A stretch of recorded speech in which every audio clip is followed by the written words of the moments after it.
Hello, mpendwa mfuatiliaji wa tips zetu za kiafya kupitia platform yetu ya Afya Yako Utajiri Wako.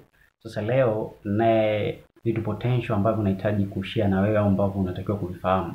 Okay. Yako madini lakini pia ziko vitamins ambazo ni very potential ambavyo zenyewe huwa ndo zinajenga ama zinatengeneza mfumo mzima wa mbegu za uzazi kwa wanaume. Madini hayo pamoja na vitamins ni kama ifuatavyo. Kwanza, lazima kuna zinc, kuna calcium, kuna magnesium, kuna potassium, lakini pia tuna fat, tuna vitamin C, lakini pia tuna vitamin B12. So hizi ni miongoni mwa vitamins pamoja na minerals ambazo ni very potential, ambapo vikiwa ni lack of, endapo labda sasa mwanaume unakuwa una uhaba, hauna hizo minerals and hizo vitamins, japo yako mengi madini na hizo vitamins.